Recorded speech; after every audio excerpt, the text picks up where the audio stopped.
L'université de Kisangani est en proie à une série de vols de grande envergure, suscitant l'indignation du personnel et menaçant de paralyser les activités académiques. Le dernier incident, survenu dans la nuit du 9 au 10 mars 2025, a vu le coffre-fort du bâtiment administratif vidé, laissant le montant volé inconnu.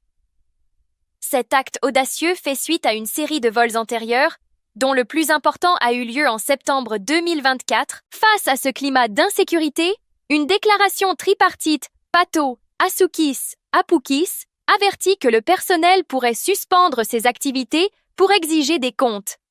Le communiqué appelle également à une vigilance accrue de l'ensemble du personnel et exhorte les autorités compétentes à mettre un terme à ce climat malsain qui règne à l'université de Kisangani.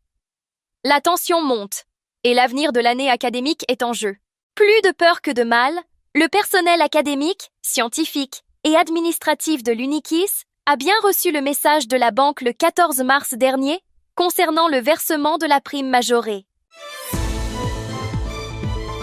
À la suite de l'interpellation du directeur général intérimaire de l'Institut du bâtiment et des travaux publics, IBTP, Kisangani, le chef des travaux Delphin, Luca Lokonda, la ministre de l'Enseignement supérieur et universitaire, la professeure Sombo, a confirmé l'arrestation et appelé au calme. Elle assure que le ministère suit de près l'évolution de la situation.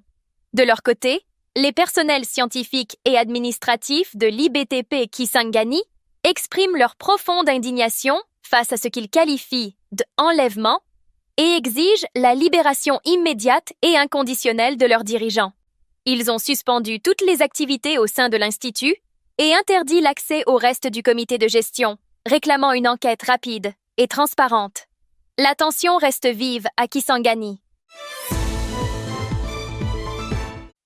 Monseigneur Donatien Nchole avait clairement déclaré « Ce que nous allons faire, nous le laisserons sur la table pour celui qui viendra après », sous-entendu Félix Tshisekedi, président de la RDC. Cette fois, c'est l'archevêque Ejiba Yamapia, président des confessions religieuses, qui reprend ses propos. Le pasteur Kankienza avait été le premier à mentionner cette déclaration sur Radio Top Congo FM.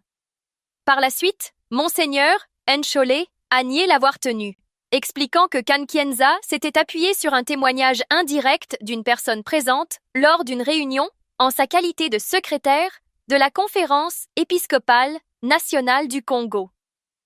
La Senko regroupe les évêques catholiques du pays. Elle joue un rôle important dans les questions sociales, politiques et religieuses en République démocratique du Congo.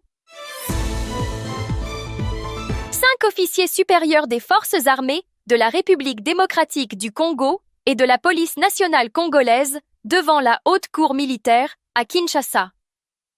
Ils sont accusés de lâcheté, de violation des ordres et de perte de munitions face à l'avancée des rebelles du M23 RDF dans l'est du pays.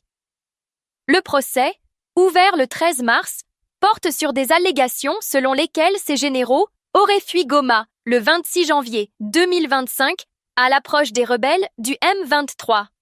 Selon l'agence congolaise de presse, l'auditeur général des FARDC accuse les prévenus, dont le commandant de la 34e région militaire, le général Dieu-Gentil Alenguia Nitetesian Zambé, d'avoir réquisitionné un bateau privé et incité d'autres hauts gradés, dont un commissaire divisionnaire et plusieurs généraux de brigade, à s'enfuir vers Bukavu.